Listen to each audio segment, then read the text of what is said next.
Assalamualaikum, apa kabar Bun? Bertemu kembali di vlog Sujai Family ya Bun. Vlog yang menyajikan kegiatan sehari-hari Bunda yang hobinya nguplek di rumah. Gimana Bun puasanya? Pada lancar kan? Mudah-mudahan kita semua diberikan kesehatan ya Bun, agar bisa menjalankan ibadah puasa selama 1 bulan penuh. Hari ini Bunda habis belanja sayur mayur dekat rumah, tapi tidak terlalu banyak ya. Ini untuk stok 2-3 hari saja. Kalau terlalu banyak nanti malah takutnya itu kurang seger ya Bun. Kalau untuk jenis sayur-sayuran, apalagi kalau yang daun-daunan tuh Bun, biasanya cepat layu atau menguning meskipun disimpan di dalam kulkas. Ini stok agak sedikit banyak juga karena untuk kebutuhan sahur ya Bun, jadi harus selalu standby di dalam kulkas. Tapi ini memang tidak semuanya Bunda beli hari ini. Ada sisa-sisa kemarin masak juga, Bunda simpen lagi. Biasanya nanti Bunda mix untuk menu baru ya Bun. Jadi biar tidak bosan dan tidak terbuang. Jadi kita bisa menghemat uang belanja. Di vlog kali ini Bunda mau ngasih tips bagaimana caranya mencuci sayur yang benar ya Bun sebelum kita masukkan ke dalam lemari kulkas. Yang pertama, pada saat belanja, awali dengan memilih sayur yang segar ya Bun. Pada saat kita berbelanja, pastikan bahwa sayur mayur yang kita beli tidak ada yang rusak, tidak ada yang busuk, atau tidak ada yang bolong ya Bun. Karena kalau sayuran sudah tidak segar, atau sudah ada yang layu, sudah ada yang bolong, biasanya itu menjadi sumber bakteri. Kalau sayurannya itu sudah layu pada saat kita beli, itu akan mempengaruhi rasa ya Bun, sudah tidak segar lagi, apalagi untuk disimpan beberapa hari ke depan, itu akan lebih tidak enak lagi. Teksturnya itu juga lebih lembek. Yang kedua adalah buang bagian yang rusaknya ya Bun. Meskipun pada saat belanja kita memilih-milih sayur yang segar, terkadang sampai rumah ada yang tidak lulus sensor ya Bun. Ada bagian-bagian sayuran yang memang sudah layu atau sudah sedikit membusuk. Caranya kita potong aja tuh Bun bagian yang sudah layu atau sudah membusuk untuk memastikan di dalamnya itu apakah ada ulet atau ada sumber bakteri dalam sayuran yang akan kita masak. Untuk cara yang ketiga, bersihkan dengan air mengalir. Setelah bagian yang rusak dipisahkan atau dipotong, untuk selanjutnya adalah bersihkan di bawah air mengalir ya Bun. Setelah dicuci bersih, baru deh kita potong sayur-sayurannya itu sesuai dengan selera. Memotong sayuran sebaiknya dilakukan setelah dicuci ya Bun, bukan sebaliknya. Nah, hal ini untuk memastikan zat gizi sayuran tidak larut dengan air saat dicuci. Jadi, kalau kita punya kebiasaan mencuci sayuran setelah dipotong, sebaiknya mari kita rubah. Cara yang terakhir adalah tidak mencuci sayuran dulu apabila akan disimpan dalam jangka waktu yang panjang ya Bun.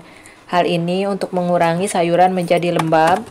Biasanya kalau sudah lembab, itu menimbulkan bakteri akhirnya akan mempercepat proses pembusukan.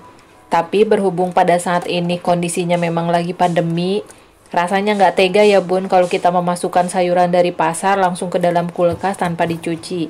Ada salah satu caranya yang biasa saya lakukan. Setelah kita cuci, lalu kita tiriskan sampai kering. Atau bisa juga kita elap dengan menggunakan tisu atau lap kering.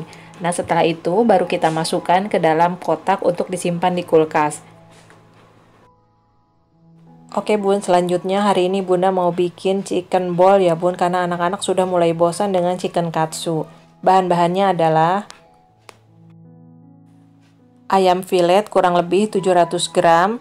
Kemudian Bunda blend sampai halus. Bunda tambahkan lagi wortel. Ini kurang lebih 2 biji ya Bun. Terus kita serut menggunakan parutan keju. Ditambah lagi dengan daun bawang seledri kalau memang suka. Terus ditambah 3 butir siung bawang putih yang sudah Bunda haluskan. Ditambah roiko. Ini kurang lebih 2 bungkus ya Bun. Atau sesuai dengan selera. Ditambahkan lagi dengan garam, gula putih, terus ditambah lagi ini kurang lebih 5 sendok tepung maizena atau bisa juga dengan menggunakan tapioka. Selanjutnya masukkan lada bubuk ya Bun, nanti disesuaikan dengan selera aja ya Bun. Kemudian diaduk sampai rata semua bahan-bahan yang telah dimasukkan tadi hingga kalis ya Bun. Nah ini seperti ini.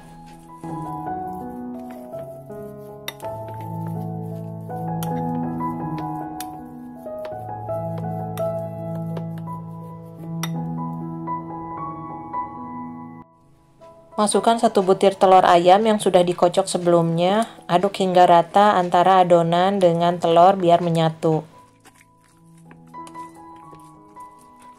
Selanjutnya, cetak adonan dengan menggunakan tangan. Untuk besarnya itu tergantung selera. Sebelum mencetak, tangan kita oleskan dulu dengan minyak goreng ya bun, biar adonan tidak lengket di tangan. Kocok kembali 1 butir telur ayam untuk melumuri bagian permukaan chicken ball ini supaya tepung rotinya itu nanti bisa menempel ya bun. Setelah itu kita taburi deh dengan tepung rotinya satu persatu. Setelah diolah hasilnya itu lebih banyak ya bun, lebih dari 30 biji ini. Selain itu kalau bikin sendiri rasanya itu lebih enak karena komposisi daging dengan tepung itu lebih banyak dagingnya. Kalau beli biasanya komposisi tepungnya yang lebih banyak dibandingkan dengan dagingnya dan tentu ini akan mempengaruhi rasa. Kalau menurut bunda dibandingkan kita beli ya bun, bikin sendiri itu lebih hemat ya bun karena hasilnya itu bisa lebih banyak. Nah tadi bunda itu beli ayamnya itu kurang lebih 700 gram ya, harganya itu 32.000. Nah ini udah jadi bun, gampang kan bikinnya. Nanti tinggal bunda simpen di dalam freezer ya bun kurang lebih 45 menit supaya tepung rotinya itu bisa nempel di dalam chicken ballnya itu.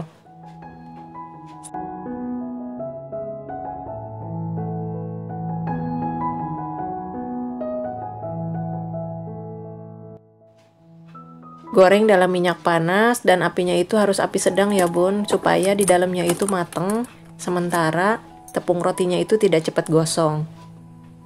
Kemudian kita angkat dan tiriskan. Chicken ball ini enaknya itu disajikan atau kita santap pada saat masih anget-anget ya bun, biar kriuknya itu dapet.